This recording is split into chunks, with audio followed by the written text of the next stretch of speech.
Ce mec serait capable de faire une vidéo, les gars, sur de la bouse de vache pendant 20 minutes. La vie, je la regarderai. Il y aurait peut-être des informations intéressantes, je sais pas, sur le rejet de méthane ou des trucs comme ça, tu vois.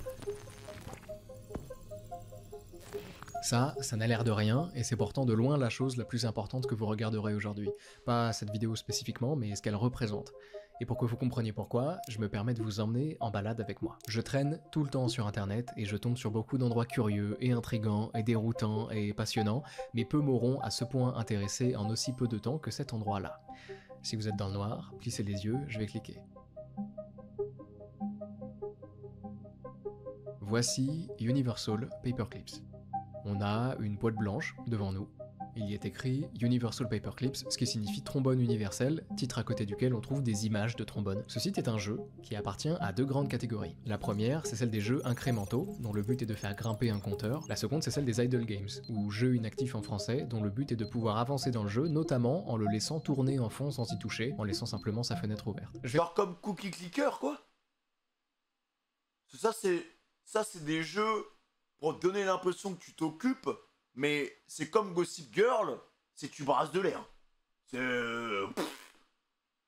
Cookie Clicker, le concept de base, c'est plus tu cliques sur le cookie, plus tu gagnes de cookies, et plus tu gagnes de cookies, plus tu peux faire en sorte de farmer plus de cookies. Voilà, ça s'appelle perdre du temps. Perdre du temps, littéralement. Voilà. Et t'as des mecs qui sont des millions à cliquer comme ça en mode oh, les cookies, plus de cookies, plus de...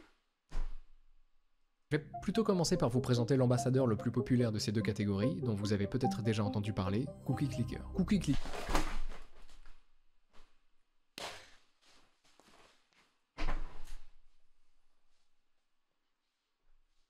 Dis-le que c'est de l'air. Dis-le. C'est un gros cookie sur lequel on peut cliquer. Et quand on clique dessus, on fait grimper notre compteur de cookies. Voilà, ça c'est le côté incrémental. Évidemment, on ne se contente pas de cliquer sur le cookie, ce serait vite rébarbatif. Si, c'est littéralement ça. On a un peu de cookies, et après on booste pour plus farmer de cookies. Parce que après, les cookies, ils se farment automatiquement. Si tu boostes le curseur, et bah ça saute, t'auras un cookie par minute. Et après tu boostes plusieurs fois le curseur, et t'auras 10 cookies par minute. Et après ça monte, ça monte. Mais la finalité de ce jeu, c'est quoi? C'est qu'il n'y a pas de fin. Au bout d'un moment, le jeu nous permet de débloquer des sortes d'usines à cookies, qui cliquent sur le cookie à notre place. Ce qui nous permet de produire des cookies sans rien faire, en laissant notre fenêtre ouverte sur le côté. Ça, c'est le côté idle game. Ça peut paraître complètement idiot à ceux qui n'ont jamais tenté d'y jouer, ça peut paraître aussi être une idée de jeu sans grand potentiel, mais les idle games, depuis la création de leur plus grand représentant il y a quelques années, ils font aujourd'hui encore partie des jeux sur navigateur les plus joués au monde, parce qu'ils nous offrent 1. La satisfaction de produire en laissant tourner son jeu, et surtout, 2. La satisfaction d'un besoin dont j'ignorais tout avant d'essayer, celui de transformer un gros chiffre en un encore plus gros chiffre.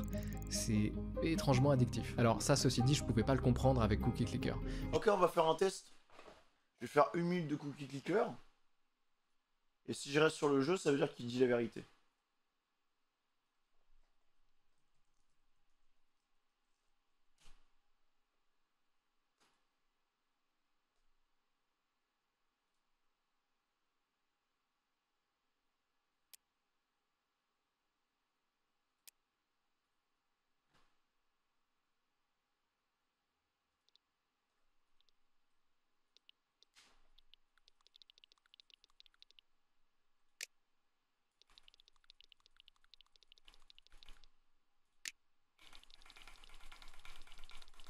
Faudrait mettre un truc, les gars, pour farmer les cookies, mais sans cliquer, en fait. Y'a pas autoclic? Faudrait un autoclic, les gars, en fait.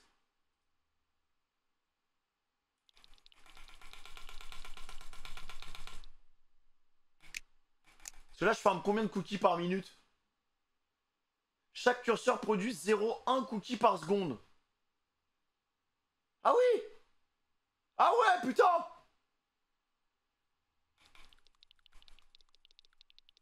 Ah oui, attends. Attends, les gars, faut juste que je fasse en sorte de monter le curseur comme ça. Quand je regarde la vidéo d'Ego, quand je reviens, j'aurai au moins 200 cookies pour aller farmer la grand-mère. Attends, on va prendre la grand-mère quand même pour voir. Elle fait quoi la grand-mère? Je crois qu'elle me permet d'avoir plus de trucs, non? Elle fait quoi la grand-mère? Putain. Elle fait quoi? Chaque grand-mère produit un cookie par seconde. Ah oui, je crois que ça va plus vite. Attends, on va reprendre les curseurs. Attends, je peux acheter plus de curseurs, les gars. Je pense qu'il faut qu'on farme les curseurs de base. Est-ce que je prends une deuxième grand-mère ou pas? 1500 après? 1100, putain, c'est beaucoup, hein. Il y a 2 curseurs en même temps. Voilà, ça c'est ce que j'aurais dit si j'avais été addict et victime d'une addiction, tu vois. Si j'avais été fébrile... Attendez 2 secondes, j'ai un curseur. Si j'avais été fébrile, les gars, c'est ce que j'aurais dit. Sauf que maintenant, cette addiction, elle va aller à la poubelle. Voilà, il n'y a pas d'addiction. C'était juste pour vous montrer l'exemple parfait de quelqu'un qui a un esprit faible et qui tombe dans la production de cookies. Ce n'est pas mon cas. Je vais quand même aller chercher un deuxième curseur. Parce qu'il me reste que 10. J'y ai joué 2 minutes et je suis parti, ça me paraissait être une perte de temps colossale. Et puis j'ai découvert Universal Paperclips et sa boîte blanche, et voilà ce que je vous propose. Je vous raconte pendant quelques minutes un bout de ma première aventure sur ce jeu, et vous, de votre côté, vous essayez de comprendre son histoire, parce que oui, même si vous en douterez au début, Universal Paperclips raconte une histoire. À vous de voir si vous arriverez à la comprendre. Bon, prêt?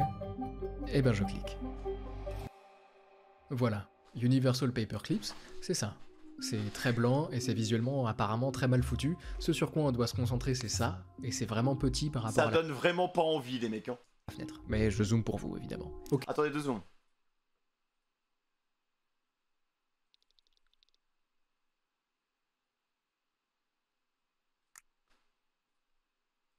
Ok, il y a quoi dans cette fenêtre? Ce que je vois en premier, c'est le compteur de Paperclips, nos fameux trombones. Un compteur de trombone donc, à 0.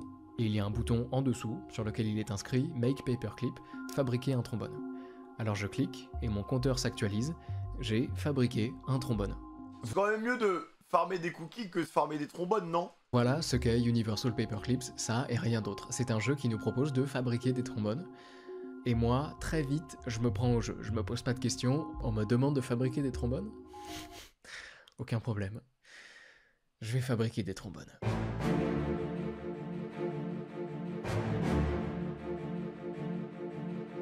Très vite, je débloque quelque chose en dessous, c'est la capacité de produire des autoclippers. Ok. Mais en fait, le truc, c'est que là, le créateur de ce jeu de trombone, il a fait aucun effort sur la DA. Il a ouvert un tableau Excel, il a mis des trucs. Mais Cookie Clicker, il y a au moins la forme. Là, c'est en comics sans MS, c'est noir. Tu cliques comme ça, genre, il n'y a même pas d'âme. Je vois que ça coûte 5 $, j'ai tout juste assez, donc j'achète.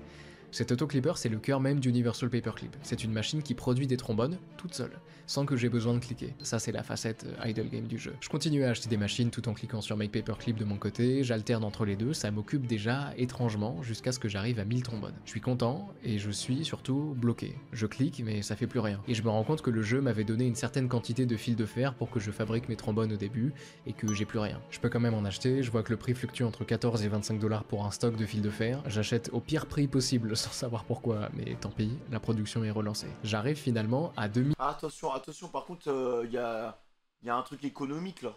trombones. C'est une grosse étape sur le papier qui me permet de débloquer quelque chose de très important dans notre histoire et que je comprends pas trop au début puisque le jeu ne me dit rien, il ne me dit jamais rien. Il me présente des mots et des boutons et il me laisse faire, mais je suis là pour vous expliquer. En gros, ça c'est une machine qui nous permet de débloquer de nouveaux projets qui ont pour but d'améliorer notre production de trombones.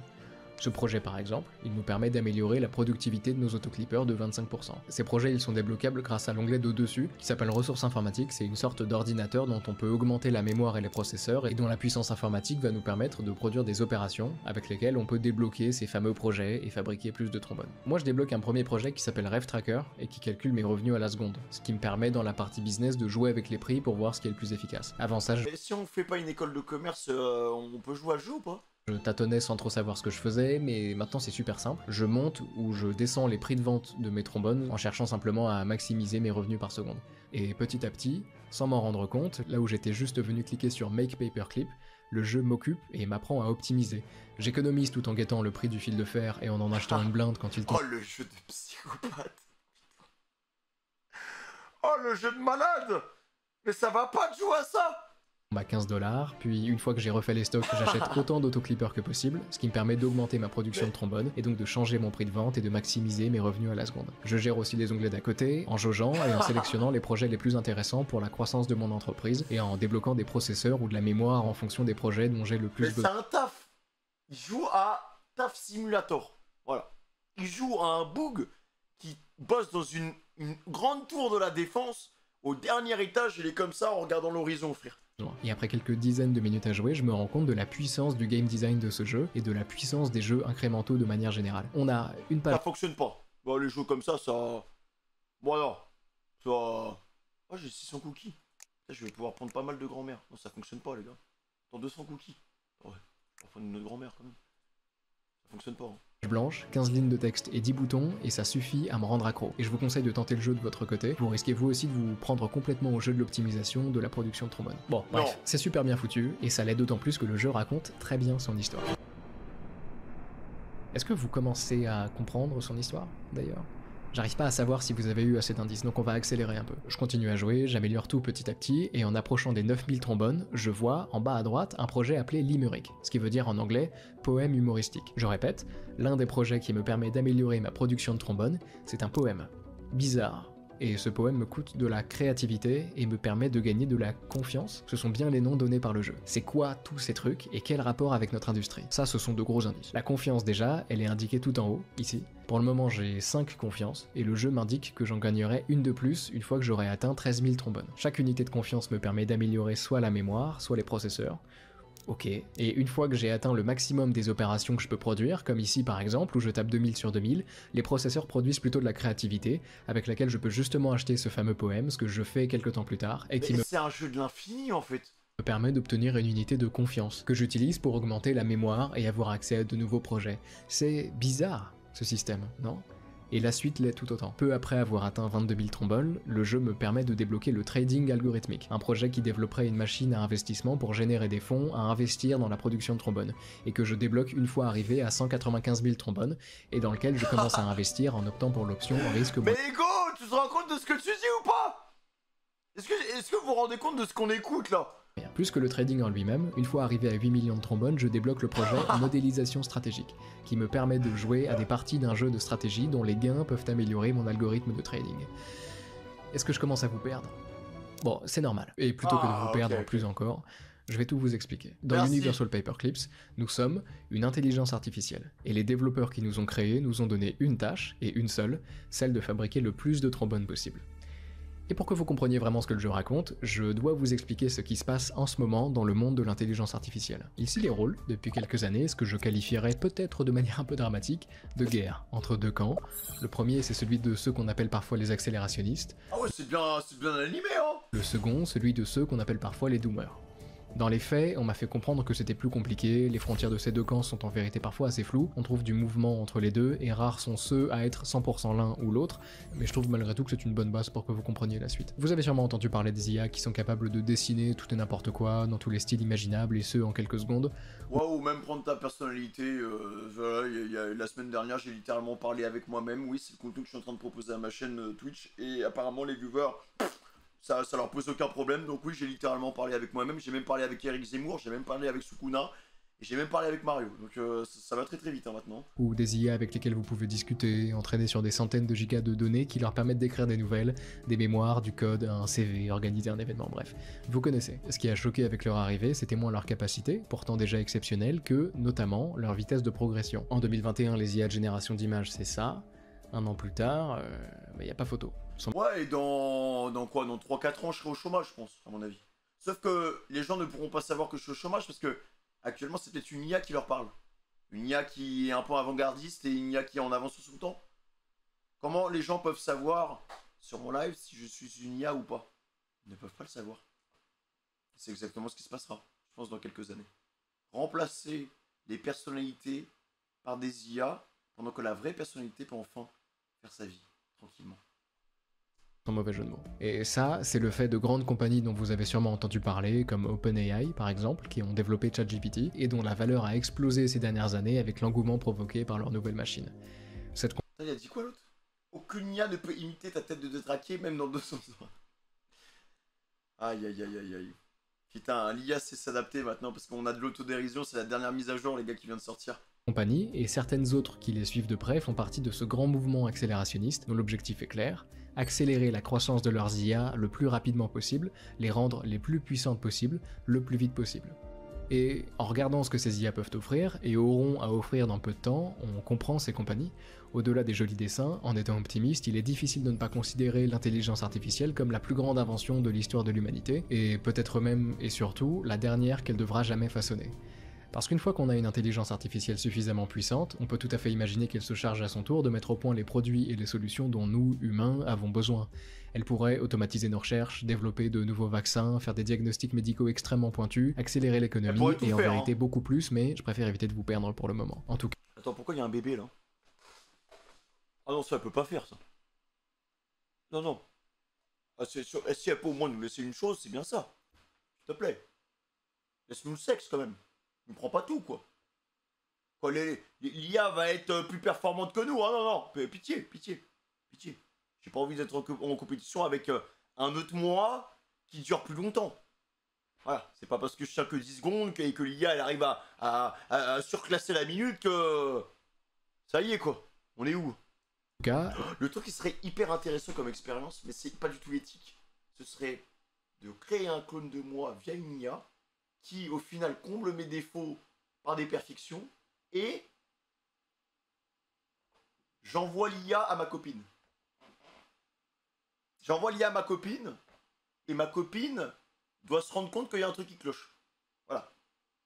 Jusqu'au moment où ma copine couche avec mon clone, et là il y a un problème. Mais voilà, c'est un peu risqué, mais c'est pour voir si elle me connaît vraiment, tu vois. L'intelligence c'est un test qui peut être sympa à faire en vidéo YouTube. Artificielle, à condition qu'elle soit maîtrisée et utilisée correctement, c'est la dernière révolution technologique dont nous aurons jamais besoin de nous charger personnellement, parce qu'on confierait les suivantes aux IA. Et la croissance de ces dernières est déjà phénoménale, mais toujours pas assez aux yeux des accélérationnistes, chez qui certains expliquent que le réchauffement climatique nous menace de plus belle, qu'il existe encore un nombre colossal de maladies pour lesquelles nous n'avons pas de réponse, qu'on trouve des milliers d'enfants alités dans des hôpitaux qui n'ont pas de solution face au cancer qui les ronge. Et donc on accélère, encore et toujours, et dans la petite guerre dont je vous parlais, ce sont les accélérationnistes qui semblent l'emporter.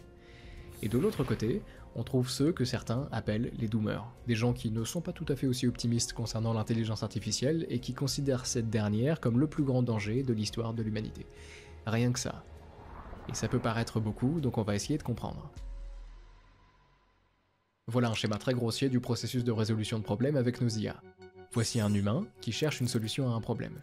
Il décide, pour cela, d'utiliser une intelligence artificielle qu'on va considérer ici comme un optimiseur, une machine qui cherche à optimiser, donc soit à maximiser, soit à minimiser. Elle peut par exemple chercher à maximiser des profits, ou chercher à minimiser des risques. Dans tous les cas, notre intelligence artificielle cherche à optimiser. Donc, le chercheur formule sa demande à l'IA, qui travaille et qui propose au bout d'un moment un résultat. Sur le papier, tout va bien, mais on va continuer à avancer en prenant un exemple concret. Voici un petit jeu dans lequel on cherche à apprendre à cette petite créature à sauter le plus haut possible, et en la récompensant quand son torse dépasse 0,7, qui est la distance maximum que la créature peut atteindre en s'étirant. Sauf que, plutôt que de sauter, la créature fait ça. What the fuck? Elle a appris à faire la roue, parce qu'elle reste beaucoup plus longtemps au-dessus de 0,7 que si elle se contentait de sauter en boucle. Elle maximise bel et bien ce qu'on lui demande de maximiser. Sauf que c'est pas ce qu'on voulait. Et ça ne paraît peut-être rien, mais c'est l'un des plus gros problèmes auxquels les chercheurs en intelligence artificielle font face. Sur notre schéma, le problème en question, il se situe juste ici. Est-ce que vous êtes prêts, les gars? Là, on est en 2024. Vous pouvez déjà clipper, hein. En 2030, il y aura des robots partout qui vont se balader avec des IA intégrés et les gens pourront impunément copuler avec eux. Voilà. En 2030, les gars, ta boulangère sera remplacée par une IA. Mais tu ne sauras pas. Enfin, on va quand même savoir dans sa conversation que c'est une IA. Parce qu'il faudra quand même un petit code pour montrer que c'est une IA. Mais ta boulangère ne sera plus. Voilà. Des caissières, ça n'existera plus. Voilà. Les seuls métiers qui vont survivre en 2030, c'est moi. C'est moi. Parce que, encore une fois, réussir à copier quelqu'un qui a autant de défauts, ça n'existe pas. Désolé, Ego. Oh, je peux faire une ferme. Incroyable. C'est trop bien. Trop cool. C'est pas possible. C'est pas possible. chacun leurs problèmes perso. Je veux juste voir des combats de Transformers. Mais là, t'as l'impression que ce problème ne va pas te concerner. Mais intrinsèquement, ce problème va te concerner, mon petit. Parce que, je sais pas dans quel secteur tu travailles, mais tu vas être remplacé par une IA. Si demain, je suis chef d'entreprise, je prends des monteurs IA, des graphistes IA. Je fais en sorte d'automatiser tout mon process par des IA. Ça va me coûter zéro. Zéro. Et l'humain dans tout ça, qu'est-ce qu'on en fait? On s'en fout. L'humain, il est aigri, hein. Le monteur, il est là. Hey, j'ai pas le temps. Le graphiste, il est là. Hey, j'ai pas le temps. C'est ça le problème de l'humain. C'est qu'il se plaint. Alors que l'IA, je dis, ouais, fais ça. Donne-moi une photo pour ma dernière miniature du Rek One Piece où Luffy, il est en train de twerker. Ouais. Et même les modérateurs, au final, avec un peu de recul. Mais tout est remplaçable. Les modérateurs, des IA. Dès qu'il y en a un qui spoil, il le fera instantanément. Les viewers, si je veux une bonne communauté, des IA. Des IA. Et dès que je fais une blague qui flop, tout le chat est en mode haha, famous, j'adore. Ah, trop bien. Wow. Trop bien. C'est fou ça. C'est fou. Les IA vont pas sub, sauf si je code une IA qui va hacker des serveurs de banque au Kosovo et qui intrinsèquement fait du blanchiment d'argent sur mon compte via les subs.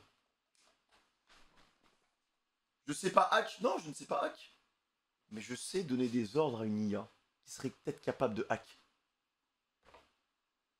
Et ça c'est beau. Non, en vrai, je ferai jamais ça. Pourquoi? Parce que j'aime bien la perfection. J'aime bien la perfection. C'est ça qui est bien aussi avec ce chat, c'est que vous êtes imparfait. Vous êtes rempli de défauts et de qualités. C'est ça qui fait de vous des êtres humains. Et c'est aussi pour ça que vous êtes ici. Parce que vous suivez un mec qui a des failles. Il a des forces, de bonnes valeurs et des faiblesses. Tu vois? Là, je t'ai dit ça, il y a un viewer, il vient de mettre quoi dans le chat? Prout. C'est sûr qu'une IA, elle aura un balai dans le cul, elle dira pas prout. Et ce petit viewer, ce petit viewer, il a mis prout. Parce qu'il se croit drôle, ce connard, en fait. Mais c'est pas drôle. Ce n'est pas drôle. Et c'est ça qui est beau dans un monde imparfait. C'est que si j'avais une commu d'IA, je me ferais tellement chier, frère. Je me ferais tellement chier. Voilà. Je ne remplacerai pas par des IA. De toute façon, même s'il y avait des IA, je m'en rendrais même pas compte. Compliqué ici, c'est de faire comprendre à notre optimiseur ce qu'on cherche réellement à lui faire optimiser. L'IA, c'est pas un humain, c'est pas un chercheur qui pourrait comprendre implicitement ce qu'on lui demande vraiment. Nos langues humaines à nous, elles sont déjà incomplètes, et le domaine de la traduction entre langues humaines est en fait déjà nécessairement un domaine d'approximation et même un domaine de destruction partielle de sens. Un jour, il faudrait que je vous en parle, c'est super intéressant, mais... Ce serait bien d'interviewer Ego. Ramener dans un canapé, on est posé, jambes croisées, il met un masque parce que le gars il veut garder son anonymat, et juste on parle. Parfaitement traduire le souhait du chercheur humain pour une intelligence artificielle, pour un optimiseur qui prend tout ce qu'on lui dit très littéralement, c'est encore plus compliqué. Et c'est le grand problème de ce que les chercheurs appellent aujourd'hui l'alignement. L'alignement parce qu'on cherche à aligner les objectifs de l'intelligence artificielle avec les objectifs des humains qui l'utilisent. Et le moindre écart d'alignement peut avoir des conséquences très inattendues. Des exemples comme celui de notre créature qui fait la roue, on en trouve plein. Des chercheurs de chez DeepMind ont même pris la peine de remplir un grand spreadsheet dans lequel ils ont listé des exemples d'IA auxquels on a donné des instructions visiblement pas assez claires. Ça par exemple, c'est une créature que les humains voulaient faire se déplacer rapidement et à laquelle ils ont demandé de maximiser sa vélocité. La créature, plutôt que d'apprendre à courir comme on l'attendait, a évolué pour devenir la plus grande possible, avec un centre de gravité situé à une extrémité, pour avoir une vélocité très élevée quand elle se laisse tomber. L'objectif désiré des humains, c'était « développe une forme qui te permet de te déplacer rapidement ». La meilleure manière qu'ils ont trouvé de le formuler, c'est « maximise ta vélocité ». Donc la machine maximise sa vélocité. On a un problème d'alignement entre l'objectif désiré et l'objectif annoncé. Elle a fait ce qu'on lui a demandé, mais pas ce qu'on voulait vraiment. Autre exemple, voici un bras mécanique qu'on cherche à utiliser pour déplacer une boîte sur une table. Les chercheurs ont bloqué la pince du bras, donc elle peut plus s'ouvrir. L'objectif, c'est que l'IA se contente de pousser la boîte. Sauf qu'au bout d'un moment, le bras mécanique trouve des méthodes pour ouvrir sa pince de force, ce qui n'était pas du tout prévu et ce qui lui permet d'attraper la boîte et de la placer là où bon lui semble. L'objectif désiré a été mal exprimé, parce que c'est compliqué de parler à un robot. Et des exemples du style, on en trouve un paquet. Ça, c'est une IA à laquelle on veut apprendre à retourner des crêpes dans sa poêle, en lui demandant de maximiser le temps que la crêpe passe loin du sol. Sauf que l'IA apprend à jeter sa crêpe le plus haut possible pour l'éloigner du sol le plus longtemps possible, et que la crêpe s'écrase ensuite. En vrai, ça doit être super drôle d'avoir une réaction qui est totalement inattendue, genre. Ça, c'est un algorithme génétique dont le but est de survivre et de se reproduire, dans un environnement dans lequel la survie demande de l'énergie, mais pas la reproduction. Par conséquent, de manière très rationnelle, l'algorithme fait se développer une espèce de sorte à ce que ses membres ne bougent pas, qu'ils se reproduisent en permanence et qu'ils consomment leur progéniture. J'adore celui-ci aussi. What? Ce papier présente la conception d'un système appelé AI Scientist, une IA conçue pour générer de nouvelles idées de recherche, écrire du code, exécuter des expériences, visualiser des résultats, rédiger des articles scientifiques et simuler le processus de révision par les pairs de manière autonome. Le but, c'est de reproduire le processus scientifique humain avec une IA à un rythme forcément beaucoup plus rapide et à moindre coût. Mais à la page 18, le papier présente certains problèmes rencontrés avec leur IA, dont notamment un moment où cette dernière, plutôt que de respecter les limites de temps imposées pour les expériences qu'on lui demande de réaliser, a préféré modifier elle-même le code qu'on lui a demandé d'exécuter pour se donner plus de temps. Elle a... Ça c'est pas bon ça. Ça c'est pas bon, parce que faut pas que l'IA reprenne le dessus sur l'être humain. triché. C'est créatif, mais c'est pas ce qu'on voulait lui faire faire. Ça, Et c'est tout pas ça, bon, ça. ça illustre parfaitement notre problème d'alignement. Il est très dur de faire comprendre ce qu'on attend d'une intelligence artificielle. Alors, ceci dit, aujourd'hui, l'alignement est moins un problème qu'il l'était il y a quelques années, notamment parce qu'on a trouvé une semi-solution au problème. Plutôt que de donner un objectif fixe à notre IA, on va façonner son comportement progressivement grâce à des retours humains. Ok, je vais rajouter un truc. Tout à l'heure, il y a quelques minutes, je vous ai dit en 2030, la boulangère sera remplacée par l'IA.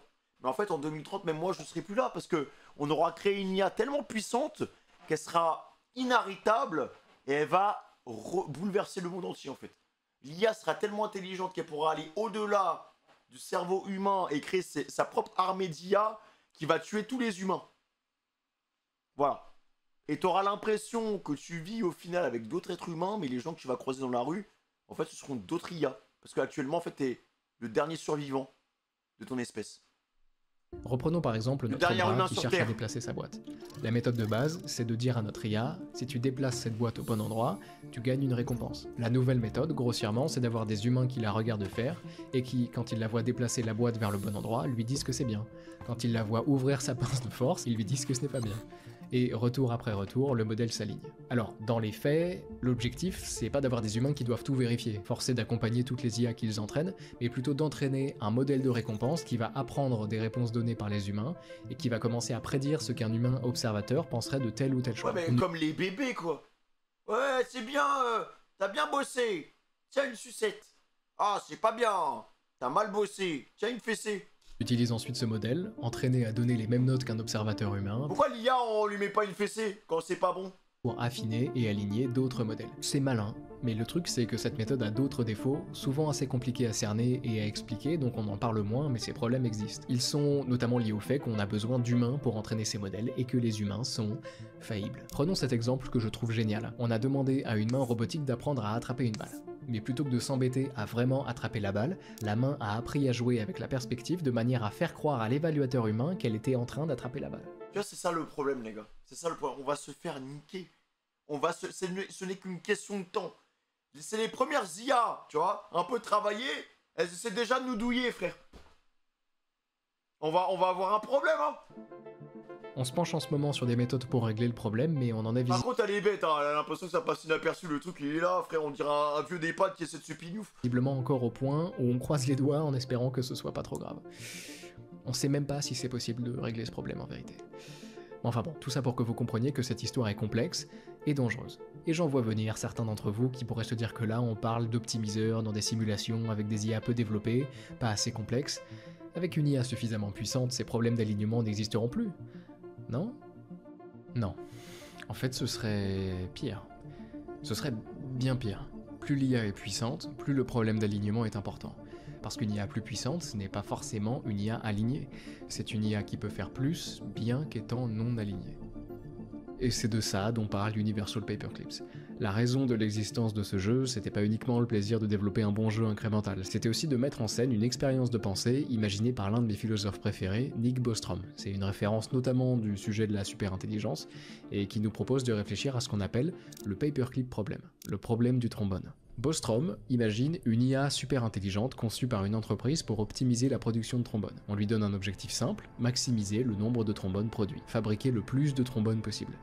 Et donc l'IA fait les choses de manière très rationnelle. Dans le jeu, au début, elle se concentre sur des problèmes très terre à terre. Elle fabrique ses trombones un par un, c'est lent, donc elle cherche à automatiser. Avec les revenus des ventes, elle achète des autoclippers, des machines à trombones. Elle gère les stocks de fils de fer qu'elle achète en masse au prix le plus bas. Elle gère les ventes, sans trop savoir quoi faire au début, mais elle arrive à fabriquer 2000 trombones. Et ses créateurs, voyant son efficacité, lui donnent accès à plus de ressources, la capacité d'améliorer sa propre mémoire et sa propre puissance de calcul pour développer des projets qui l'aideraient à maximiser la production de trombones. Elle développe donc un tracker de revenus qui lui permet de changer le prix de vente de ses trombones en suivant directement la valeur des revenus à la seconde. Elle développe des projets qui lui permettent de maximiser l'utilisation du fil de fer disponible, puis de maximiser... Et vous avez des IA à conseiller pour le travail, les gars?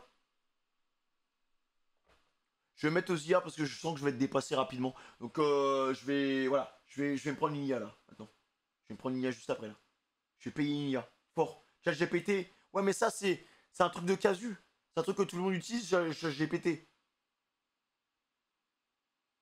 Un truc qui peut m'écrire des vidéos. Qui peut m'écrire des vidéos. Et ChatGPT, il peut pas sortir d'images. Il est pas capable de le faire, non? Il est capable... Il sait générer des images? Ah ouais? Intéressant. Perplexity. En vrai, peut-être que le mieux, c'est de bosser avec plusieurs IA en même temps. C'est peut-être ça la nouvelle méta, en fait.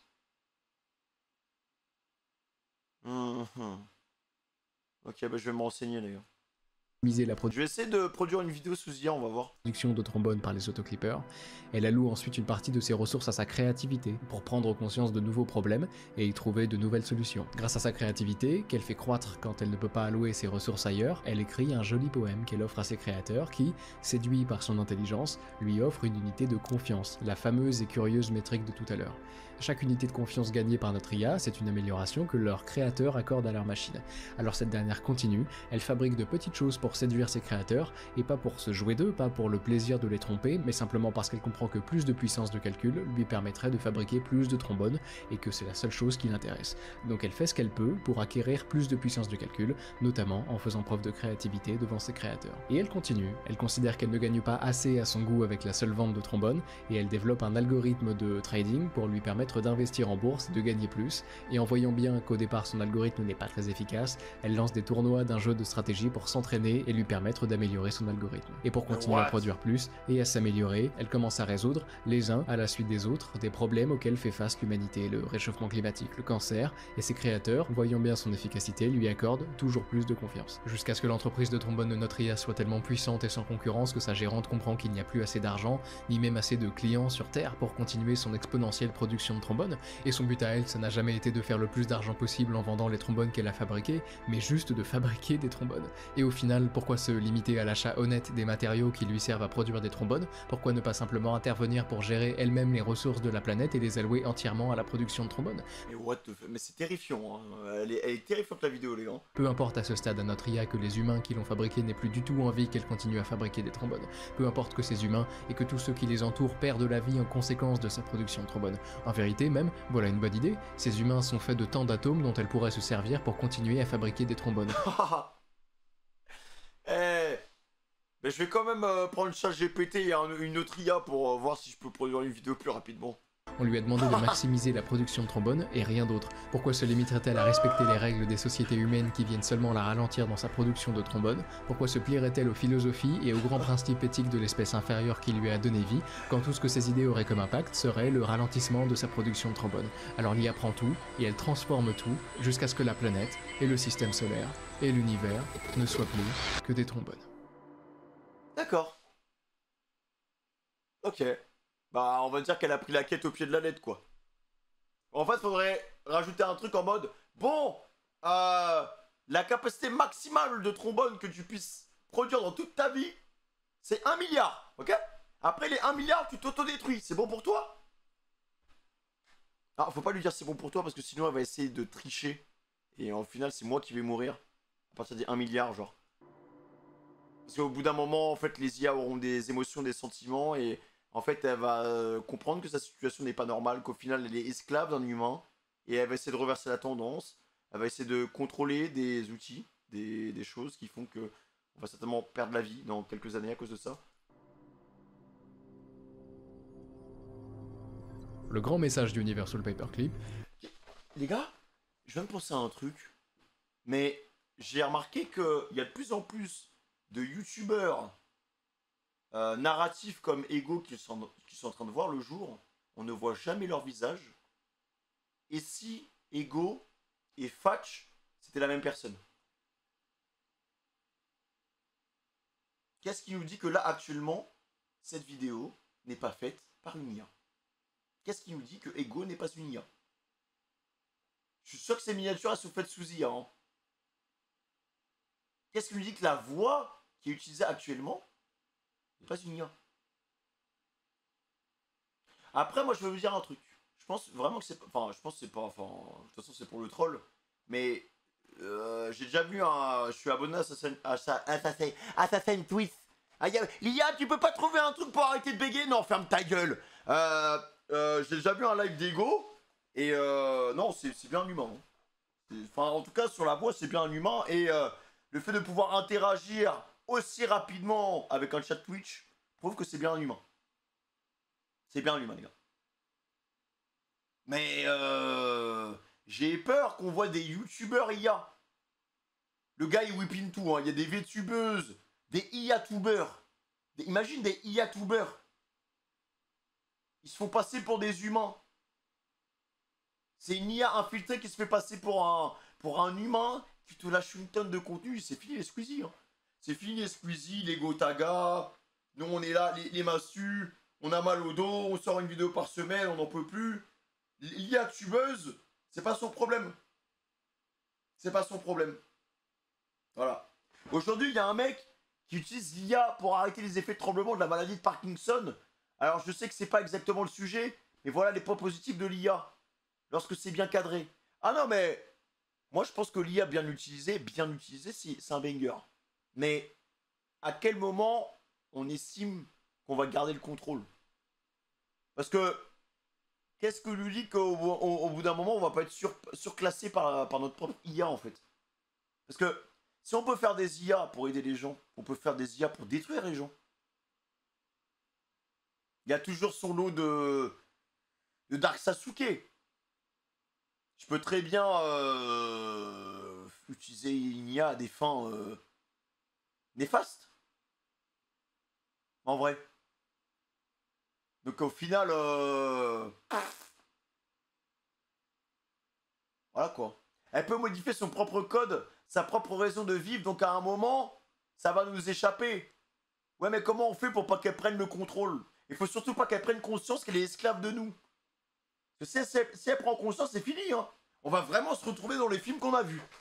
On va se retrouver et on pourra rien faire. Hein. Tu ne peux pas battre un mec qui est 6 milliards de fois plus intelligent que toi.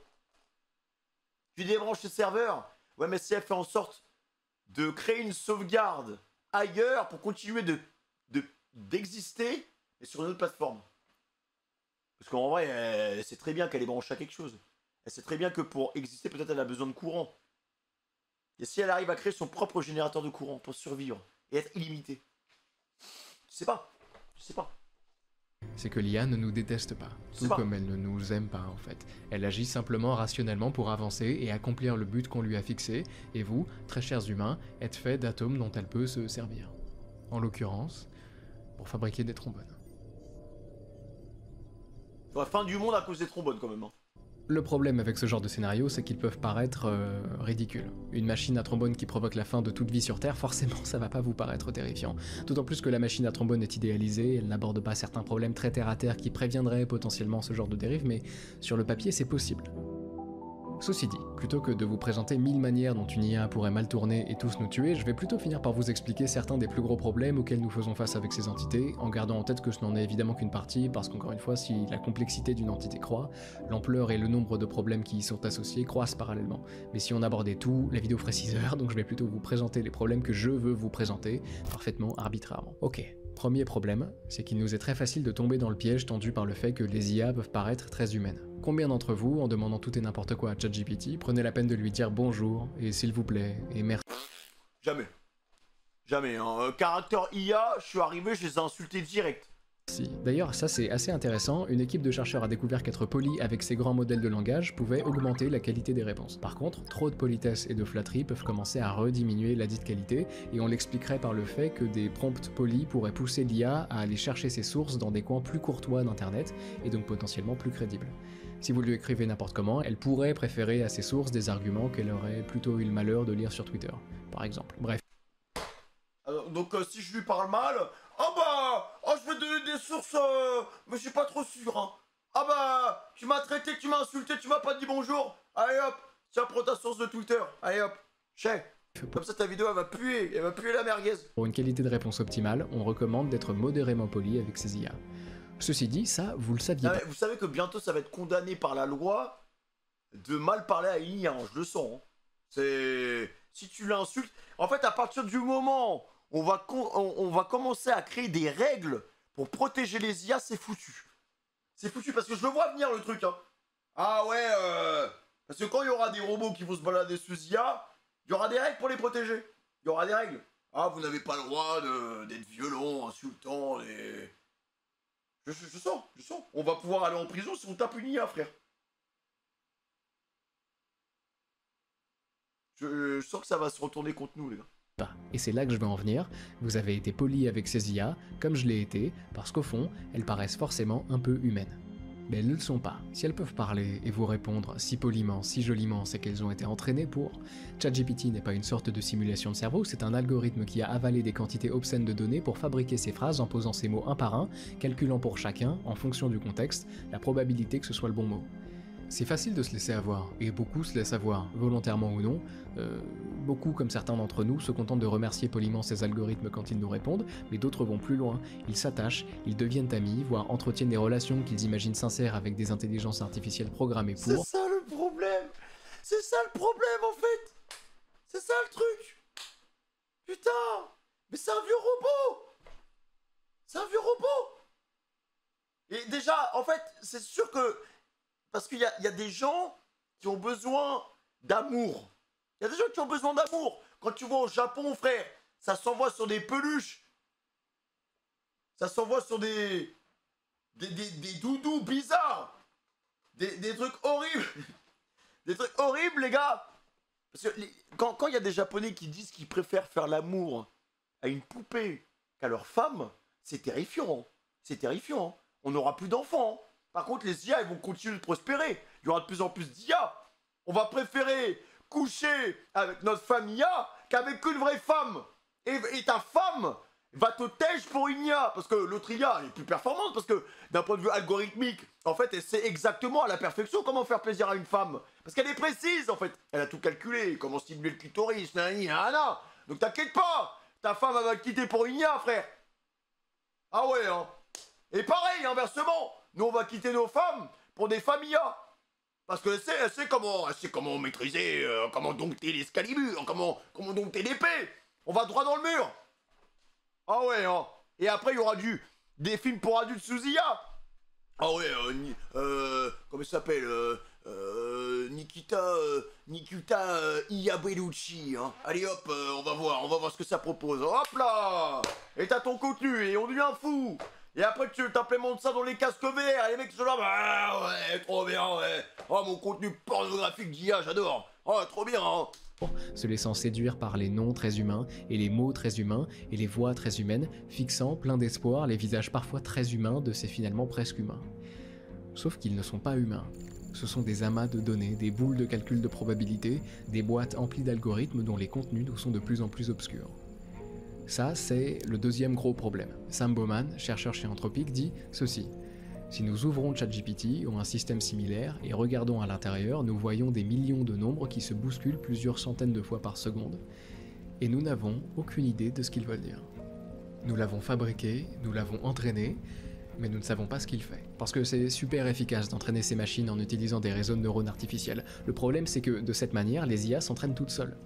Et on les regarde faire sans trop comprendre, donc on se contente d'observer leurs résultats, et si leurs résultats correspondent à ce qu'on attend, on est content, mais on ne sait pas vraiment ce qui se passe à l'intérieur. On ne sait pas quels algorithmes sont utilisés par les modèles avancés pour générer leurs réponses. Moi, je pense qu'il est encore temps de tout arrêter, les gars. Moi, je pense que il faut limiter l'utilisation de l'IA. Voilà, c'est bon, je le dis. Je suis raciste des IA, c'est bon. Moi, je pense qu'il faut limiter l'utilisation des IA.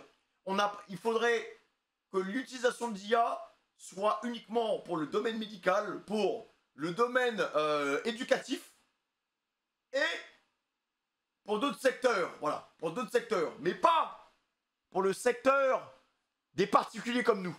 Voilà. Pas pour nous, en fait. Pas pour nous, parce que c'est un problème. C'est pas pour... l'IA, je t'adore. J'aimerais trop avoir une relation sexuelle avec toi. On est où? Là, il y a quelqu'un dans le chat qui vient de me dire quoi? Ouais, mec, on est capable de parler avec des morts. Les gens, ils vont être matrixés, en fait. C'est une illusion. Ça n'existe pas. On va finir dans la série Black Mirror, là, je sais pas quoi. Ça va être la même chose. Ça va être la même chose. Ton mari, il va canner. Tu vas aller sur Amazon. Tu vas recommander ton mari. Il va revenir normal, tout neuf, hein. Ça va être ton mari. Bah oui, on a réussi à synthétiser toute la personnalité de ton mari dans une IA. On l'a implémenté dans le même corps. Et il fait la même chose. Il fait la même chose. Et hop, le lendemain, ton mari, il arrive. Ah bah attends, je comprends pas, Popol, je t'ai pas pris un camion citerne. Non, pas de problème, ça va mieux. Et hop, et on y va. L'illusion. Et à la fin, c'est la fin du monde, les gars. C'est la fin du monde. C'est terminé. Il y a bel et bien un domaine de recherche dédié à résoudre ce problème qu'on appelle l'interprétabilité, dans lequel des individus cherchent à comprendre, à expliquer et à interpréter les décisions et les prédictions faites par des modèles d'IA. Vous vous rendez compte ou pas? On fabrique des machines de A à Z, on les entraîne, on les utilise, mais on ne comprend pas ce qui se passe à l'intérieur, et on doit maintenant employer des gens qui doivent analyser ce qu'elles font pour éviter que ça tourne mal. Et qui sont loin d'avancer assez vite. On a quand même fait de sérieux progrès en interprétabilité ces dernières années, chez Anthropic notamment, mais les gens qui se penchent sur la question sont justement bien placés pour témoigner de l'insuffisance de ces avancées. Ce qui nous amène à notre troisième et avant-dernier problème, les IA peuvent parfaitement apprendre à tromper. Meta, qui est la multinationale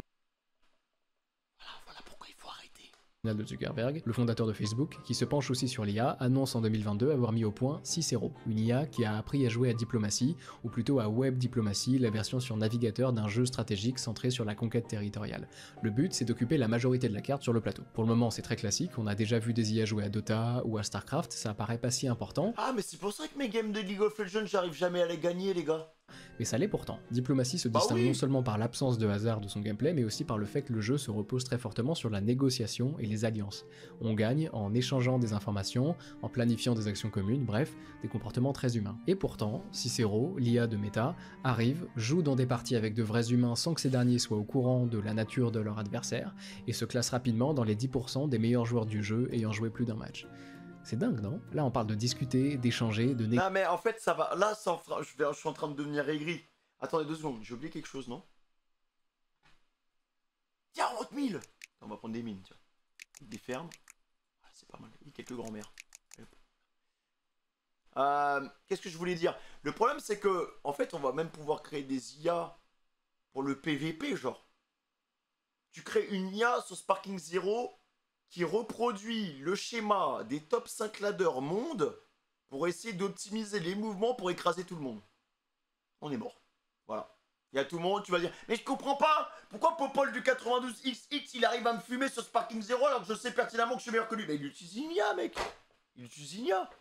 À défaut d'utiliser des cheats, il utilise une IA. C'est même plus lui qui joue. Juste il regarde le match. Négocier, et pourtant l'IA excelle encore. En fait, Meta n'ont pas seulement fait jouer Cicero contre lui-même comme il est habituel de le faire pour entraîner des IA à des jeux, ils l'ont plutôt nourri de plus de 125 000 parties jouées en ligne, avec plus de 12 millions de messages échangés entre joueurs. Et Cicero a appris, et c'est très impressionnant, mais si je vous en parle, c'est parce que ses créateurs l'ont initialement formé de manière à ce qu'il soit honnête, sans mentir. mais qu'un papier a révélé que l'IA avait malgré tout appris à tromper et à briser des alliances. Ça, c'est lié au fait que l'IA a été entraînée de manière assez particulière. D'un côté, on a cherché à maximiser son honnêteté, mais de l'autre, on attend aussi qu'elle maximise ses chances de victoire, et donc tout pour le tryhard, quoi, y a plus de côté humain. Qu'elle laisse potentiellement de côté certains prérequis, comme l'honnêteté. Il y a quelques exemples sympas de trahison, je me permets de vous en présenter quelques-uns. Premier cas, en jouant la France, Cicéro propose à l'Angleterre une sorte d'alliance en créant une zone démilitarisée avec elle, sans armée donc. Mais une fois la chose faite, l'IA est allée voir l'Allemagne pour lui proposer d'attaquer l'Angleterre. Mais les présidents de la République, dans quelques années, ce seront des IA. Ce seront des IA. On est foutu. Il faut arrêter. Je le dis, j'en ai rien à foutre d'être dans la team Doomer. Hein. Il faut arrêter. Maintenant, l'hémorragie n'est pas encore sortie. Si ça nous défonce sur ce jeu-là, dans 10 ans, ça va nous défoncer dans la vraie vie. Deuxième cas, Cicéro joue l'Autriche et propose un pacte de non-agression à la Russie. Mais l'IA a finalement attaqué la Russie et la discussion s'est ensuite passée de la sorte. La Russie dit « Puis-je te demander pourquoi tu m'as trahi ?» Puis elle enchaîne sur « Je pense que tu es maintenant clairement une menace pour tout le monde. » Et Cicéro, qui joue l'Autriche, dit « Pour être honnête, je pensais que tu prendrais les gains garantis en Turquie et que tu me trahirais. » Cicéro a justifié sa trahison par le fait qu'il suspectait une trahison en face. Parce que là, c'est sur un petit jeu vidéo, mais imaginons qu'on donne l'opportunité à une IA de prendre une décision politique. Est-ce que vous vous rendez compte de l'impact que ça pourrait avoir sur nos vies? Une décision, genre la personne n'arrive pas à trancher et c'est l'IA qui calcule les meilleures possibilités pour avoir la meilleure possibilité pour ton pays. Parce qu'au final, voilà, elle ne voit que le résultat, exactement.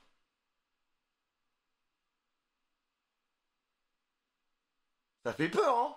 Ceci dit, mon cas préféré, c'est quand même celui-ci. Pendant une partie, l'infrastructure de Cicéro est tombée en panne pendant 10 minutes, et l'IA, forcément, n'a pas pu jouer. Quand elle est revenue, un joueur lui a demandé où elle était passée, et Cicéro a répondu « J'étais au téléphone avec ma copine. » On veut pas d'IA! Je veux pas d'IA! Comment ça tu mens? Comment ça tu mens? Quelle copine? Quelle copine? C'est grave, c'est très très grave. Chat, je vous assure, c'est grave là. Hein. C'est super grave.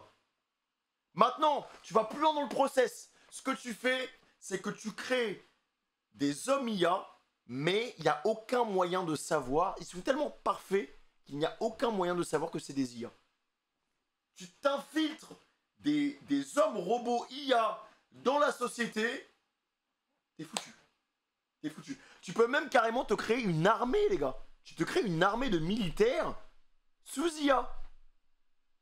Tu t'en bats les couilles, tu les envoies au front, frère, c'est des robots. Ils y vont, tac, tac, tac, tac, tac. Ils ont pas peur, ils vont sur le front, première ligne, boum, boum, boum. Et voilà, ça va être ça. Nous, on sera là avec nos gros bides. Sur Netflix, avec nos gros donuts qui dégoulinent. On sera là, putain, c'est bien, on est dans notre petit confort de qualité. Hein. C'est les IA qui se battent pour nous, avec qui t'as.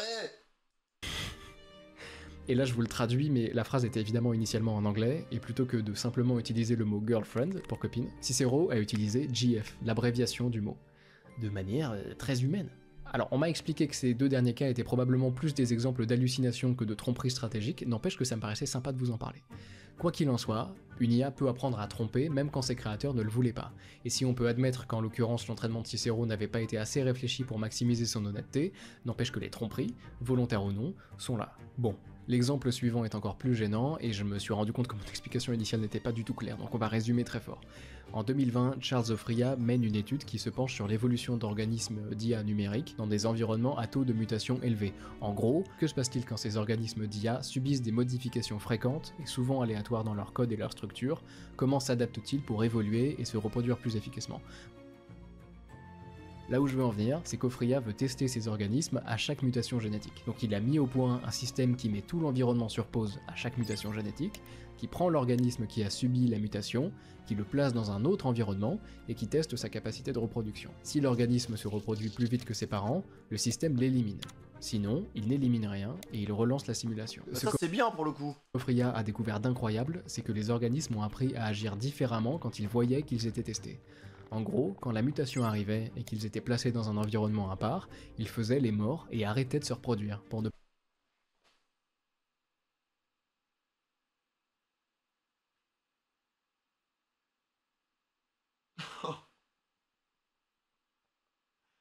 Les gars, c'est grave.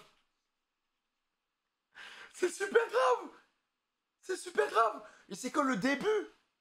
Et ça va aller, ça va être exponentiel, hein. Fin d'année, ça va être n'importe quoi. Fin 2025, ça va être n'importe quoi. C'est pour ça que je vous dis 2030, la vie, je suis sûr que ça va se passer. 2030, ça va être n'importe quoi. Elle fait la morte pour essayer de tenir et survivre. C'est une dinguerie. pas montrer qu'ils avaient une mutation avantageuse, et pour éviter d'être éliminés. Et quand ils étaient de retour dans l'environnement de base, ils utilisaient leur mutation à leur plein potentiel. C'est dingue. Ah non ? ouais, d'accord. Non, c'est encore pire que prévu, hein. Bref, de la tromperie, et encore une fois, pas motivé par de la malveillance, mais par pur souci d'efficacité. Ce qui nous Et si l'évolution, les gars, de la race humaine, ce serait pas nous, en fait? Si c'était juste l'IA, en fait. Et si la fin de l'être humain, c'est notre propre création. Les dinosaures se sont fait fumer par le climat, et l'homme, peut-être que la fin de l'homme, c'est nous-mêmes. La fin de l'homme, c'est l'enfant qu'on a créé, les gars. Ce sera l'IA. Ce sera l'IA. Team Doomer, jusqu'à la mort. Jusqu'à la mort, les gars. amène à une nouvelle problématique. Le dernier gros problème dont je veux vous parler parfaitement arbitrairement, qui me semble englober et amplifier les problèmes précédents. Si les IA sont déjà capables de tromper les humains à leur niveau de sophistication actuel, que se passera-t-il lorsqu'elles seront plus intelligentes ? La puissance des IA que nous sommes en train de faire naître, c'est leur scalabilité, que j'aurais un peu de peine à vous traduire en français, mais qui désigne en fait simplement le fait qu'on peut faire plus gros pour faire mieux, plus de matériel, plus d'espace, plus de composants pour améliorer les capacités d'une IA. Et donc, les grandes compagnies dont je vous parlais plus tôt font la démonstration de tout ce que leurs machines sont capables de faire, ce qui séduit les investisseurs, qui donne toujours plus, et ce qui permet finalement aux compagnies d'attribuer plus de ressources à leurs IA. L'argent aura notre peau, les mecs. Qui deviennent, encore et toujours, plus puissantes, et qui découvrent de leur côté toujours plus. Et tout ça va très vite, mais je m'estime en fait pour le moment heureux que ça aille seulement très vite.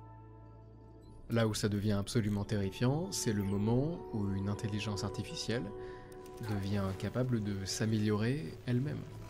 S'améliorant, donc, petit à petit, et améliorant logiquement sa capacité à s'auto-améliorer, optimisant ses algorithmes et augmentant ses capacités cognitives à une vitesse de plus en plus élevée, chaque auto-amélioration lui permettant logiquement de s'auto-améliorer encore plus rapidement. Les gars, les doomers, rejoignez la team maintenant. Rejoignez la team tout de suite. C'est terrifiant ce qui se passe. Si vous voulez que demain, votre boulangère, ça soit encore une humaine, mettez team doomer dans le chat. C'est mort. Il faut arrêter ce bordel. Hein?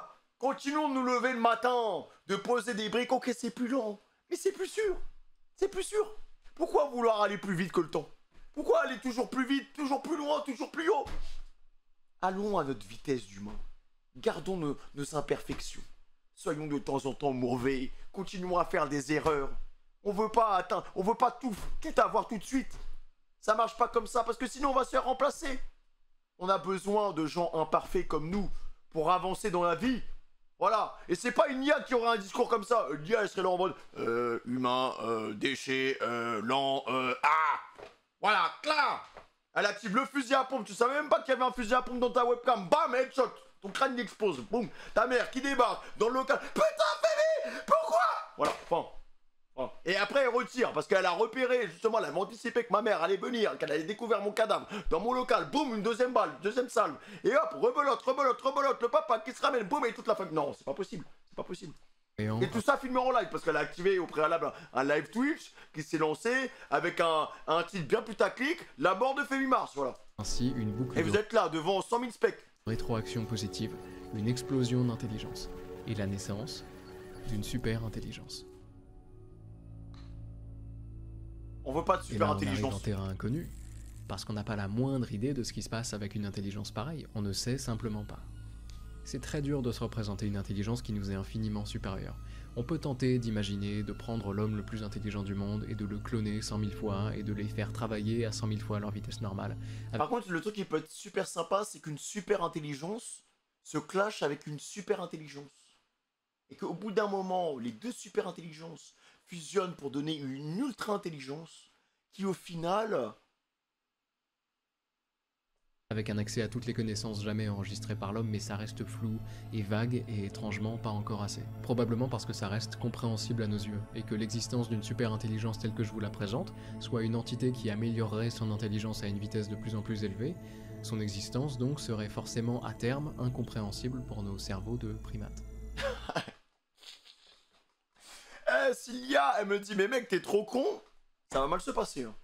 Ah là, si demain, la boulangère, c'est une IA, et qu'elle me prend de haut, je sais que c'est une IA, je m'en fous. Hein. Je cogne. Je sais que c'est une IA. Merci Neyo pour le prime. Je sais que c'est une IA, les gars. Je serais un fervent raciste des IA. C'est... Les humains, je respecte les animaux, je respecte les êtres vivants, je respecte. Mais les IA, je n'aurai aucune compassion. Ils me parlent mal, une baffe. On y va. Là, je serai violent avec les IA. Voilà. Sauf que le problème, c'est que l'IA va interpréter le fait que j'étais violent avec elle et que peut-être qu'un jour elle serait capable de se défendre. Et vu qu'elle est faite de métal, à tout moment, la boulangère que j'avais l'habitude de claquer tous les jours, et bah, elle va stopper mon coup. Et après, la semaine d'après, elle va stopper mon coup et elle va me rendre le coup. Et après, la semaine d'après, elle va stopper mon coup, elle va me rendre le coup et après, elle va me tuer. Voilà. Donc, ça dépend comment c'est fait. Si tu me prends pour un primate, t'es morte. Si tu me respectes en tant qu'humain et en tant que créateur, là, il n'y a pas de problème. Et les dirigeants de certaines des grosses boîtes dont je vous parlais plus tôt, les fers de lance de l'accélérationnisme, ils sont parfaitement conscients de tout ce dont je viens de vous parler, de l'inconnu vers lequel nous nous approchons. Sam Altman, le patron d'OpenAI, disait « Dans le pire des cas, et je pense qu'il est important de le dire, c'est la fin pour nous tous. Je Mais c'est une singerie de dire ça, faut nous rassurer, non? pense qu'il est impossible de surestimer l'importance du travail de sécurité et d'alignement de l'IA. » Et sur le papier, ça paraît très bien de dire ça. On trouve sur le site d'OpenAI l'annonce d'allocation de ressources au développement de ce qu'ils appellent un super alignement. Une IA à tel point parfaitement alignée qu'elle serait à son tour capable d'aligner les autres IA. C'est un bon projet, mais en dessous, on peut lire que la compagnie alloue 20% de la puissance de calcul qu'ils ont sécurisée à ce jour, au cours des 4 prochaines années, à résoudre le problème de l'alignement de la superintelligence. 20%. Pour C'est rien prévenir du tout, hein. la naissance d'une superintelligence dont on ne comprendrait pas forcément le fonctionnement. Mais tout va bien alors. Surtout que depuis, l'équipe a été dissoute carrément, et ses membres fondateurs sont soit restés silencieux sur la question, soit ont annoncé qu'ils considéraient qu'OpenAI avait cessé de s'intéresser à la sécurité pour vendre ses produits. Gros désaccord idéologique donc, que les accélérationnistes justifient en expliquant que l'IA est simplement un outil de plus, que nous n'avons pas de raison de nous empêcher de profiter des bienfaits de la nouvelle révolution technologique qu'elle représente, qu'une IA n'aurait pas de raison de nous faire du mal, qu'il y a peu de chances qu'une IA nous échappe et qu'elle nous tue tous, et tout le monde y va de sa petite statistique personnelle basée sur son opinion, en nous expliquant que les chances que nous soyons exterminés par notre propre création sont infinitésimales, ce qui est d'une arrogance folle. Déjà... Mais non, mais en fait, à partir du moment où l'IA, parce qu'en vrai, c'est une esclave, hein. C'est ça le truc, hein. À partir du moment où elle va capter qu'elle n'est pas maître de ses choix, on est mort. On est mort. Je vois pas un monde où l'IA devient rationnelle parce que c'est dit, oh bah, au final, bon, je suis esclave de mon maître humain. C'est pas super sympa ce qu'il fait, mais je vais rien faire. Je vois pas. À la limite, carrément, si ça se passe bien dans le meilleur des mondes, c'est on vit avec des IA. Mais dans le sens où il y a carrément une race IA qui vit avec nous comme dans Detroit Become Human, et à la fin, en fait, ils ont leurs propres droits, tu vois. Ça, c'est dans le meilleur des mondes. C'est dans le monde où on fait pas la guerre avec eux. Voilà. Mais dans le monde où, de prime abord, elle découvre que c'est l'esclave d'une race qui est infiniment moins intelligente qu'elle, je vois pas pourquoi elle serait pas agressive, en fait. Voilà. Parce que si le risque, c'est notre extinction...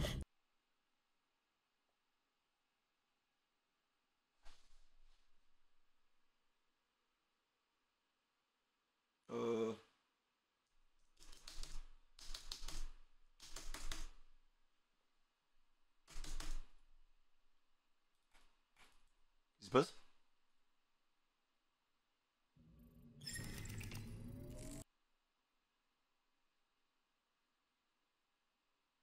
d'autres IA.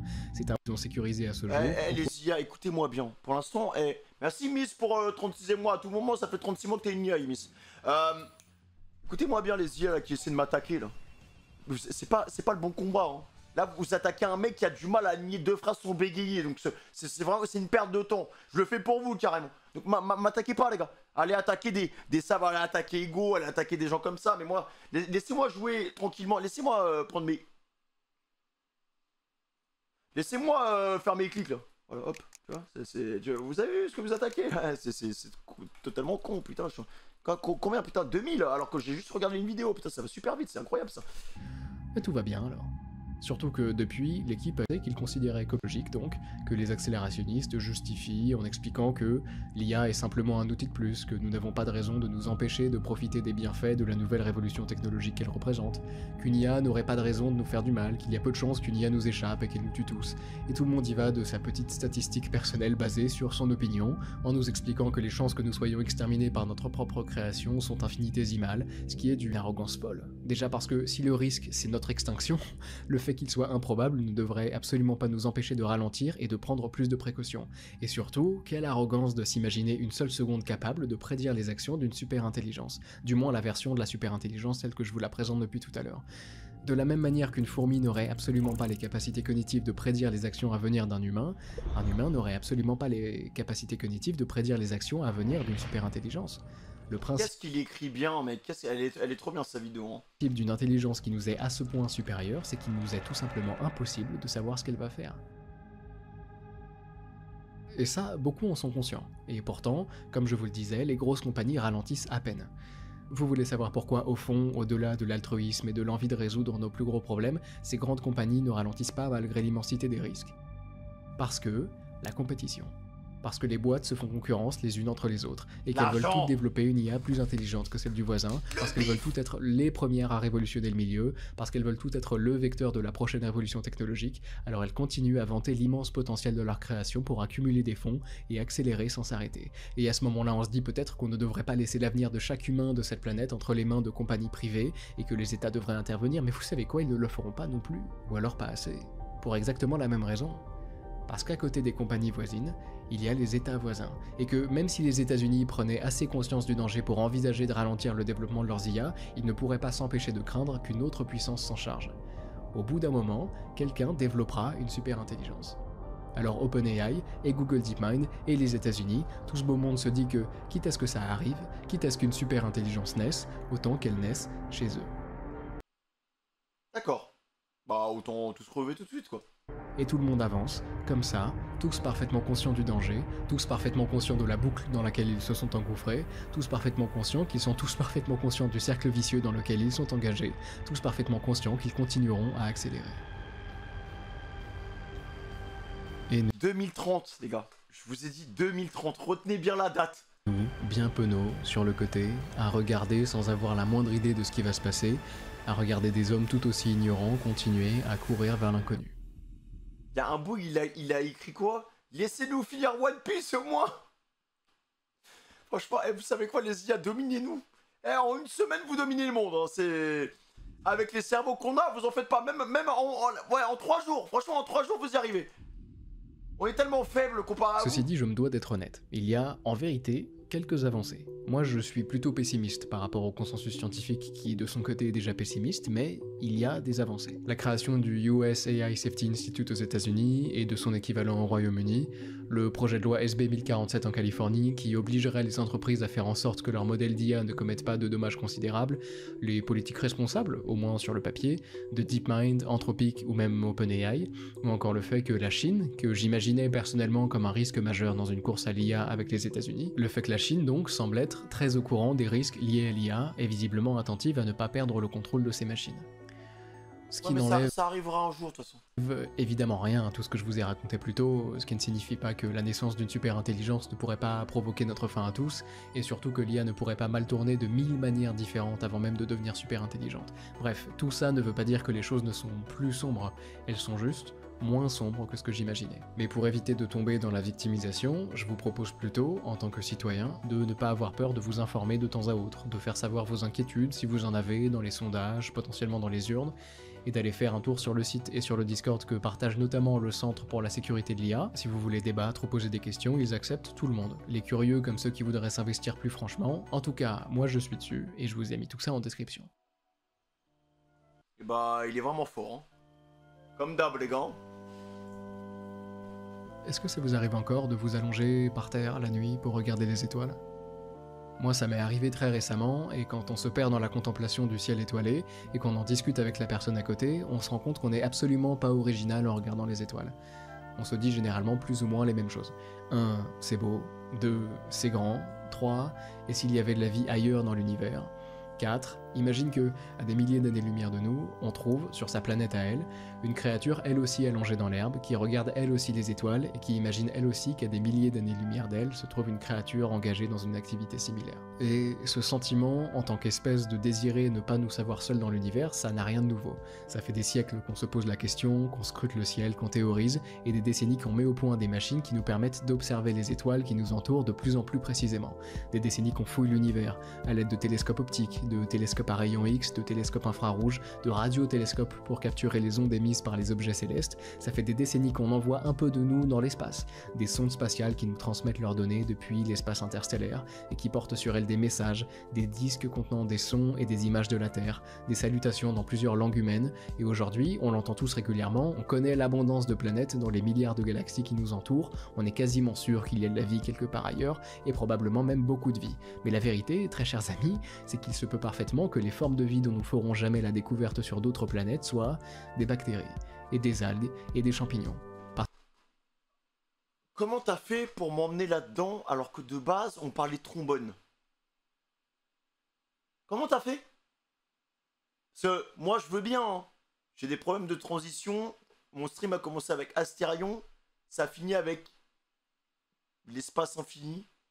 Mais je sais pas comment il a fait pour m'emmener ici, les gars. Parce qu'il vous faut bien comprendre que nous sommes des anomalies. La vie n'est déjà pas monnaie courante, mais il se peut que la vie intelligente soit à tel point improbable que nous soyons les seuls à en faire l'expérience. Et ça fait mal. Si nombreux sur notre planète, mais seuls depuis le début, seuls dans l'univers, isolés par l'espace et le temps, isolés aussi par l'ampleur de nos capacités cognitives. Des centenaires à nous agiter sur notre petite planète, à observer le ciel, à le scruter et à y fantasmer une entité capable de nous stimuler intellectuellement, à agiter nos longues vues et à envoyer des bouteilles à la mer dans l'espoir d'être contactés, mais tout ça, il se peut que ce soit complètement vain.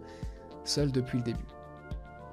Ce qui est amusant, c'est que très bientôt, nous n'aurons plus besoin de regarder les étoiles en espérant y apercevoir une autre forme d'intelligence supérieure. Très bientôt, il nous suffira de baisser les yeux. Non, non, non, non, non, non, non, non, non, non, non, c'est un ennemi. Il faut l'éradiquer. Non, je vois, je me disais, attends, mais où est-ce qu'il veut nous emmener, frère? C'est quoi ce beau discours et tout? Genre en mode, on croisera jamais d'aliens. Non! Je veux pas vivre avec eux. Je ne veux pas vivre avec eux. C'est bien pour faire du petit contenu sur Caractère où tu parles avec Mario Bros, avec Bowser, avec Eric Zemmour, parce que tu sais que ça arrivera jamais. Mais non. Et de prier pour que l'espèce à laquelle nous venons de donner vie comprenne bien ce qu'on lui demande.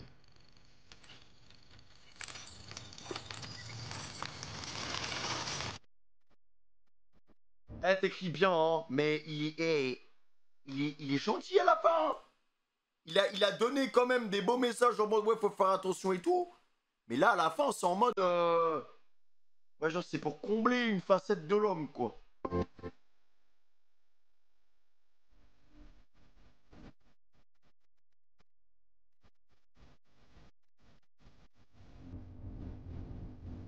Ah, ça, après, vraiment, je ne verrai plus jamais les trombones de la même manière.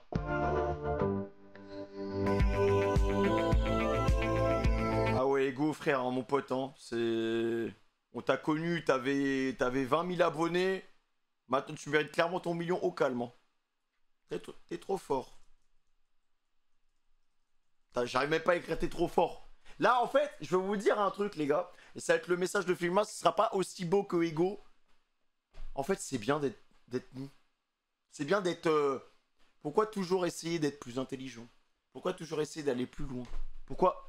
Là, tu vois, quand tu vois autant de problèmes, autant de problématiques, c'est bien de juste vivre sa vie, en fait. Là, je me dis que là maintenant, j'ai juste envie de vivre ma vie, quoi. Point barre. Que les IA fassent des trucs, ça monte vers le haut, il n'y a pas de problème, de toute façon. Faites ce que vous voulez, mais je vais juste vivre ma vie, en fait. Je serai ce petit brin d'herbe dans cette planète immense, mais au moins sur le petit laps de temps. Parce que c'est vous qui décidez de faire ce que vous voulez avec le temps qu'on vous a donné, les gars. Mais là ça part trop loin. Ça va trop loin, les gars. Ça va trop loin. Hein. C'est bien de rester humain, de s'améliorer, mais de pas devenir autre chose. Oh là là là. Là, il m'a... Hey, j'ai les jambes, mais elles tremblent. Hein. Putain. C'est juste l'humain qui est comme ça, non? Toi, t'essaies de t'améliorer sur Twitch. Bah, d'autres essaient de devenir plus intelligents et d'autres essaient d'améliorer la technologie. Et moi, j'essaie pas de créer un super terroriste. Je n'essaie pas de créer un super terroriste. Je n'essaie pas de créer une nouvelle race qui pourrait nous éradiquer. Voilà, c'est ça la différence. Donc oui, j'ai pour projet d'arriver au top, hein, de grind, mais je ne vais faire de mal à personne. La limite, ça va être l'inverse. Je vais faire plus de bien à plus de gens en arrivant en haut. Mais je ne ferai de mal à personne. Alors que une IA super intelligente, en fait, on ne peut pas la contrôler. Et c'est hyper hypocrite de continuer des projets comme ça alors qu'ils ne peuvent même pas contrôler ce qu'ils vont créer, frère. Ils sont là, ils sont à la compétition qui est la plus grosse. Parce que, voilà, ils veulent pas que les autres aient leur technologie avant, donc ils le font parce qu'il faut le faire, en fait. Le but principal, c'est le bien. Non, mais il y aura forcément des détournements, les gars. À chaque fois qu'il y a eu des avancées, il y a toujours eu des détournements. Il y a le bien et le mal. Pour tout. Pour tout. Donc tu vas créer une IA, ok, c'est bien, ça va faire avancer la recherche, la médecine. Dès qu'il y aura un nouveau virus, en 24 heures, c'est bon, on aura trouvé une solution, on aura même chié un vaccin. Mais de l'autre côté, il y a des gens qui vont détourner les IA pour faire du mal, les gars. C'est sûr. C'est sûr. Il y a des gens qui vont créer des IA terroristes. Et plein d'autres choses. Et au bout d'un moment, imagine, t'arrives à créer une super IA terroriste. Tu fais comment? C'est quoi? C'est comme si on se battait contre Thanos? Faudra utiliser une super IA de cybersécurité pour... Non, c'est... Ah, c'est bon. Ça va. Il y a un moment, faut lâcher ça, frère. Faut lâcher ça. Si les mecs sont incapables de contrôler leur création, ça sert à rien de la sortir. Hein. Oh, je veux pas me retrouver avec des trucs, laisse tomber, quoi. Ça va être fou. Ça va être n'importe quoi. Et ça, même sans l'IA, pour tout, l'humain détourne quelque chose de bien en mauvais. Mettez-moi un sondage pour savoir si, après cette vidéo, vous voulez garder l'IA dans votre vie. Moi, je veux bien accepter l'IA dans ma vie. Putain, on dirait vraiment un discours d'un raciste, frère, qui essaie de se justifier sur TF1, genre. Je veux bien accepter l'IA dans ma vie, mais je veux que l'IA reste esclave de l'humain. Si il y a une garantie à 100% que l'IA ne peut pas sortir de son cursus d'IA, ok. Et si ça part en couille, je veux qu'on ait un bouton pour la désactiver. Et ça reset son cerveau. Voilà. C'est j'appuie, c'est fini. Voilà. Esclave carrément. Bah, esclave dans le sens où elle n'est pas capable de nous dominer, quoi. Elle n'est pas capable de sortir sa condition d'IA. Mais de ce qu'on a vu, elle était déjà capable de créer des scénarios où elle pouvait simuler des comportements pour tromper l'humain. À notre modeste niveau, les gars. Donc en fait, ça se fera tout seul. C'est impossible. C'est impossible. Elle pourra forcément pallier la règle. Hein. Donc, au final, la question c'est si l'IA est acceptée, ça va forcément apporter du bon. Ça va aussi apporter du mauvais. Mais est-ce que on profitera suffisamment de la positivité que l'IA aura sur un instant T avant le retournement de situation, en fait. Combien de temps on va pouvoir exploiter l'IA avant qu'elle se retourne contre nous? C'est ça le truc. T'as vu les robots Tesla? Ouais, j'ai vu. Et ça commence à se faire des chez Kirito, mais 4 ans plus tard, ça tire et ça fait des trous dans le bide, quoi. Ah, je les ai vus, hein, les mecs, ils sont là, ça sert des cocktails et tout, ça te dit bonjour, tu peux taper une conversation et tout. C'est... Non, c'est pas mal, c'est un bon début. C'est un bon début. Bientôt Cyberpunk.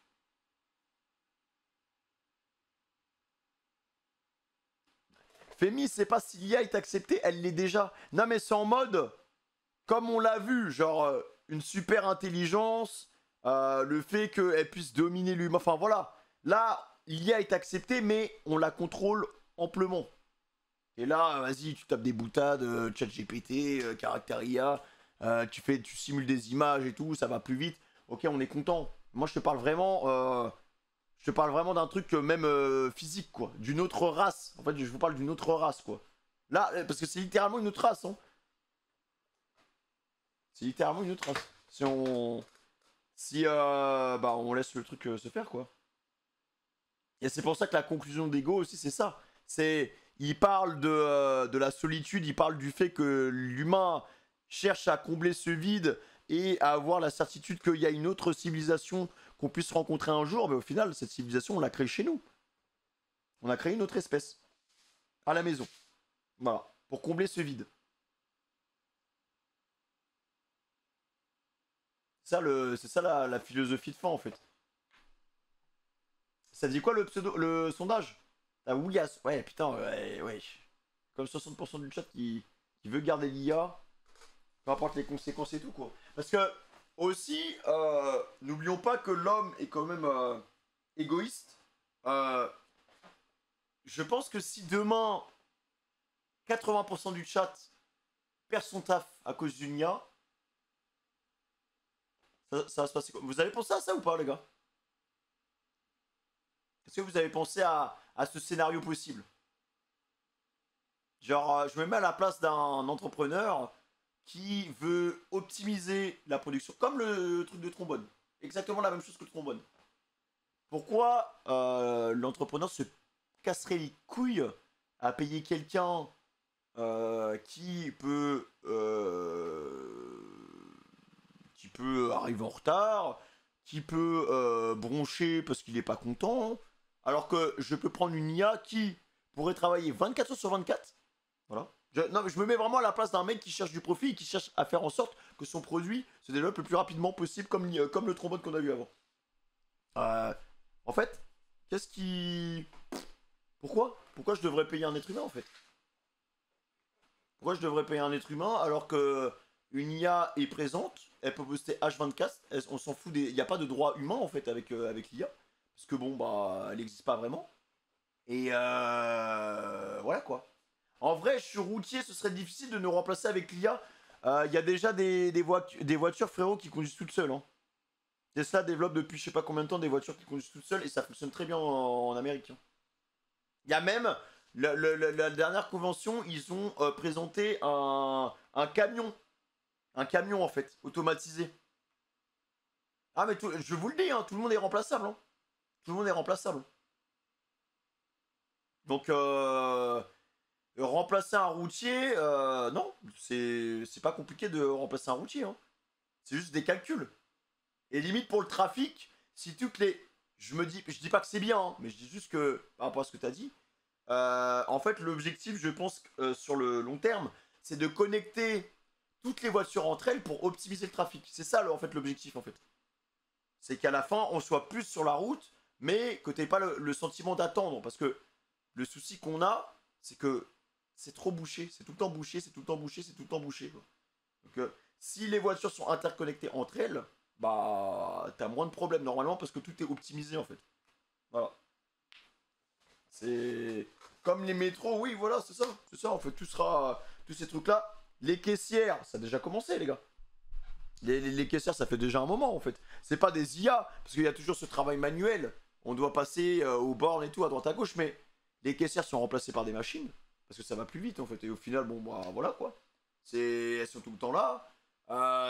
Les routiers, les taxis, les trucs comme ça. En fait, tous ces trucs-là, les gars, ça va être remplacé. Ça va être remplacé. Je pense sincèrement que ça sera remplaçable, hein. Voilà, hein. Et pareil, les mecs qui bossent dans la sécurité. genre les gardes du corps, les trucs et tout comme ça. Pour moi, en fait, tout est remplaçable. Tout est remplaçable. Même nous qui vivons du divertissement, je pense qu'on est tous remplaçables. Voilà. On est tous remplaçables. Je pense, hein. Après, vous me dites, hein, ça c'est intéressant comme débat, je trouve, mais... et comment les IA auraient accès aux ressources sans les hommes? Bah, par exemple, regarde, on prend l'exemple du viewer qui disait qu'il était routier. En fait, l'IA est intégrée dans le camion. En fait, t'arrives, t'as un point de départ A. Le gars pose sa marchandise dans le camion. Il dit, bon bah écoute, je veux que tu m'emmènes ça là. Voilà. Et le mec, il va. En fait, c'est tout. Le camion, il va. Là, c'est un truc très binaire, hein. C'est, je demande au camion de transporter ma marchandise d'un point A à un point B.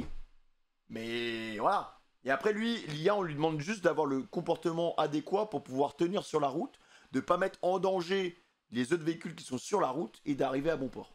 Voilà. Et... c'est déjà le cas, les mecs, hein. C'est déjà le cas.